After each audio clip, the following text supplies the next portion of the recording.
Buen día, gente. Estamos en el video 509 para la lista de reproducciones llanura terrestre. Y ahora voy a explicarte por qué me fue necesario explicarte qué es lo que hace el Sol para que puedas entender el modelo cosmológico que te estoy presentando. Si no sabemos cómo es acá adentro, cómo se mueven las cosas acá adentro en la Tierra, menos vamos a saber cómo se mueven en el cielo. Bien, empecemos por un Wikipedia rápido, ¿sí? Tenemos nosotros que el agua, ¿sí? Se mueve, el sol se mueve en sentido horario. Las mareas y el viento en el Ecuador se mueven en sentido horario. Más allá que ya te expliqué en el video anterior por qué se mueve en sentido antihorario en los polos, el agua o el aire, ¿sí? La luna también se mueve en sentido horario. El cambio de día a noche, ¿sí? De la ionización de la atmósfera también, ¿sí? Sigue un movimiento horario.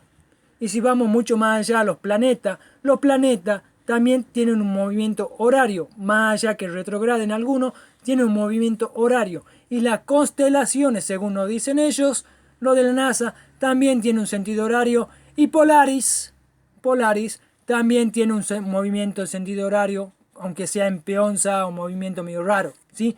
Entonces, el fondo de estrellas, ¿sí? O Polaris, ¿sí? Sentido horario, las constelaciones también, los planetas, la diferencia entre el día y la noche, ¿sí? Y el movimiento de la luna, que tiene su fase, ¿sí?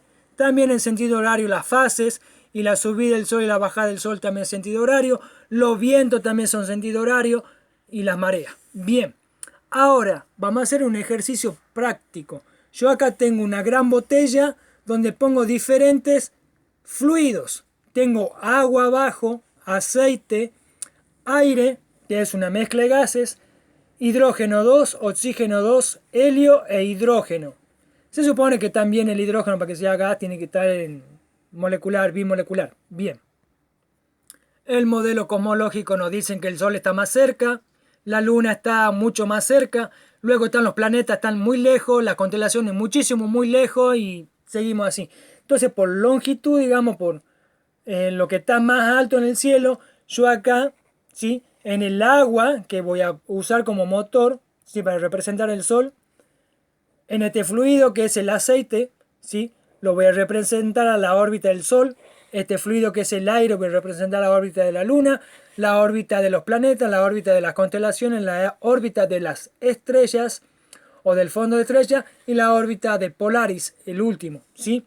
Entonces, algunos conocen los mezcladores de laboratorio. Los mezcladores en laboratorio es un motor eléctrico que se le regula la velocidad. Acá tiene imanes, ¿sí? Y acá se pone una grasea o una pastilla o algún elemento que no sea reactivo con un metal. A medida que va girando el imán, ¿sí? Por inducción va haciendo girar este pequeño dispositivo, lo cual genera un torbellino en el fluido, lo cual permite la mezcla de ciertos fluidos sin tener que tocarlo con la mano y lo dejas mucho tiempo. También se lo usa para centrifugar. Bien.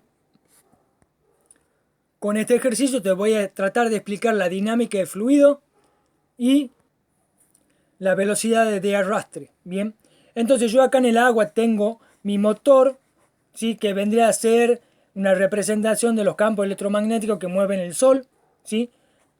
Generado por este motor a lo que yo le puedo alargar, ¿sí? La patita esta, los bracitos, para simular el equinoccio de Capricornio, el del Ecuador y el de Cáncer. ¿Se entiende? Entonces, yo siempre este lo hago girar a 24 revoluciones por minuto o una revolución cada 24 horas. ¿Sí? Entonces, si esto se mueve a una revolución por 24 horas, este se va a mover de igual. Entonces, yo tengo que acá en el agua se va a generar un torbellino por el movimiento, ¿sí? De esta mezcladora. Y si yo pudiera poner un globito que sea intermedio de densidad entre este fluido y este otro fluido que quede justo en medio, ¿sí? Voy a notar que este globito se mueve, ¿sí? Simulando por el torbellino. Como vos estás mezclando, se mueve el laurel, se mueve cualquier cosa, igual se va a mover este. Si yo entre estos dos fluidos, el aceite y el agua, pongo un globito de que esté flotando entre los dos fluidos, y acá ya hago lo mismo en todos. A medida que se mueva este, va a ir arrastrando, este fluido va a ir arrastrando el otro fluido, ¿sí? Y me va a hacer girar y yo voy a poder ver cómo se mueve este globito. Y cómo se mueve este otro globito, todo por arrastre de fluido. Esto es lo que hace una caja de cambio de velocidad de caja automática, ¿sí? Tiene una turbina que mueve un aceite y el aceite, ¿sí? Por su velocidad va moviendo, arrastrando el eje motor que va a las ruedas, ¿sí? Ese es funcionamiento de una caja. Es mecánica y es ciencia y es química y en fin, existe. No es que yo lo estoy inventando. Pero también en este ejercicio notaríamos que si a esto yo lo hago girar 365 veces por minuto, representando un año, la velocidad de este, ¿sí? Va a ir a un medio, este a un cuarto, este a un octavo, un 16avo, un 32avo y un 64avo. Es decir que voy a ir disminuyendo la velocidad de los globitos, no van a girar a la misma velocidad por la densidad de los fluidos. ¿Se entiende? La densidad de arrastre entre fluidos distintos. Si fuera todo en el agua, todo giraría a la misma velocidad angular.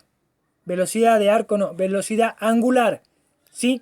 Todo giraría en el mismo sentido. Pero si yo pongo diferentes densidades, ¿sí? Esto es menos denso, entonces esto se va a mover más lento, esto es mucho más lento, muchísimo más lento y así. Entonces podemos explicar el movimiento de todas las luminarias del cielo en sentido horario y sus velocidades. Es decir, en lo que demora en dar una vuelta, ¿sí? Y llegar a su mismo eje. Entonces, errar, ¿qué significa errar? Cuando vos salís de acá, das una vuelta y llegás al mismo punto, recién es cuando te das cuenta que estás perdido, que te has errado de camino, porque llegás al mismo punto. Vas por otro lado y vas por el mismo punto, ¿sí? Entonces, cuando nosotros hablamos de planetas, ¿sí? Hablamos de plant, ¿sí? De planeta, de plan, de plano, et erra, ¿sí? Que erra o se pierde en el mismo plano. Por eso, el Sol, la Luna, todo están siempre en el mismo plano de acción, se mueven en una rotación como la órbita que dice la NASA, en un plano, ¿sí? Y erra, ¿por qué? Porque siempre va por el mismo camino que va, nunca cambia. Por eso le llaman planeta. Y esto lo podemos verificar por la velocidad, es decir, el Sol se mueve 365 rotaciones por año, o sea, un ciclo por año que es por un analema, ¿sí? La Luna, que sería representada acá, ¿sí? Tiene 12,8 rotaciones por año, es decir, 13 lunaciones al año. Es decir, que si este va 365 veces, ¿sí? Por minuto, este iría 13 veces por minuto. ¿Se entiende? Todo por la dinámica de los fluidos. Si hablamos de los planetas, ¿sí? Hablamos que hay diferentes capas donde Mercurio tiene una rotación cada 88 días. Marte tiene una rotación de 687 días, ¿sí? En dar una vuelta. Es decir que 365 días te daría 4 vueltas, ¿sí? Y Marte daría una vuelta o media vuelta. ¿Se entiende? Y bueno, y Neptuno demora 60.000 días en dar una vuelta, que son 165 años, ¿sí?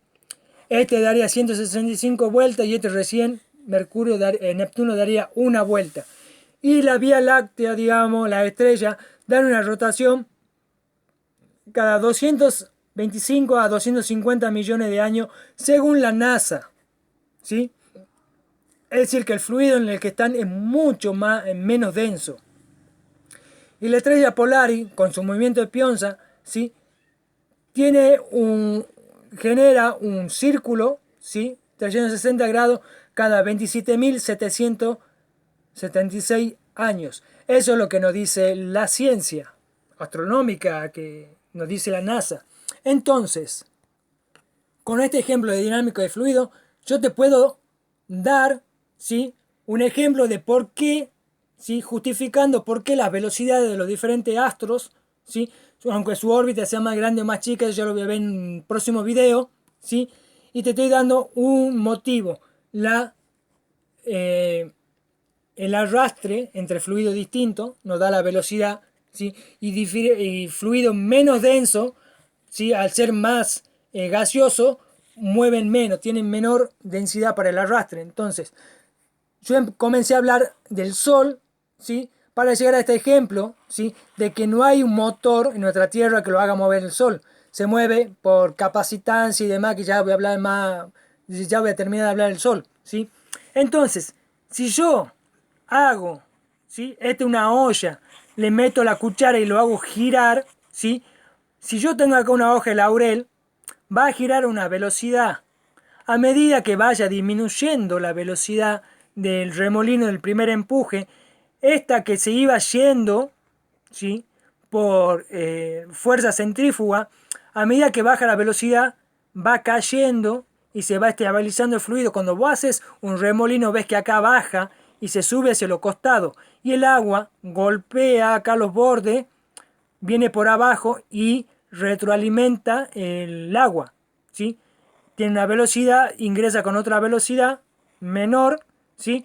Y por eso va frenando el remolino. Pero esa hojita de laurel tiene un movimiento, sí, que si vos lo graficaría el movimiento de un analema, ¿sí? Por lo menos en bajada en subida. Si yo hago este ejercicio, ¿sí? Pongo el motor y lo hago que gire como si fuera en el trópico de Cáncer, ¿sí? A la misma velocidad, esto haría más alto, más rápido el movimiento y haría que esta burbujita o el laurel se vaya más arriba. Cuando voy en el trópico de Capricornio, ¿sí? Voy desplazando más acá. Este remolino se hace más ancho, ¿sí? Por lo cual bajaría y tendríamos el movimiento que nos resta.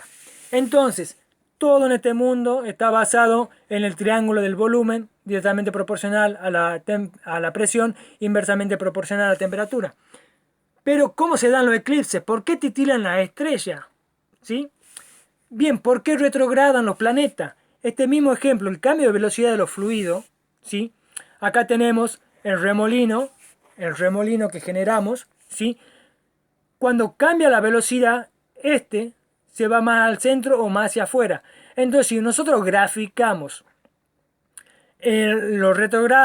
cómo retrograda un planeta, haríamos un gráfico de un analema muy pequeño, digamos, muy cortito. Entonces podríamos decir que la retrogradación de los planetas está debido a la velocidad de los fluidos, ¿sí? Y al movimiento del Sol. Cuando se mueve acá, los fluidos acá tienen una velocidad distinta que cuando está acá, que la velocidad esa se registra acá. Del mismo modo, si vos haces una gráfica lineal del movimiento de un planeta, vería que hace una onda senoidal, pero hay un momento en que se frena, retrograda, ¿sí? Y en ese momento vos verías un analema, ¿se entiende? Entonces el analema nos define nosotros la velocidad, porque retrogradan todo. Gráficamente, ¿sí? Notaríamos el analema como una retrogradación y a los ojos, a la vista, ya lo voy a explicar en las perspectivas, veríamos el por qué retrograda es que se frena. Cuando uno habla de que el planeta retrograda, ¿sí? Matemáticamente estamos hablando de que baja su velocidad, ¿sí? No es que se frena, reduce su velocidad y luego aumenta su velocidad y vuelve, ¿sí? Va así la velocidad, se frena, baja un poquito y vuelve a subir, ¿sí? Hace su órbita y vuelve a hacer lo mismo. Y lo hace siempre cuando está el Sol cerca. Eso lo podés ver en los canales de los hermanos Barea, de la carrera de los planetas, algo así como que se llama el video. Listo, gente, vamos al video siguiente, que voy a hablar de algo que se llama gravedad. Nos vemos, gente, chau chau.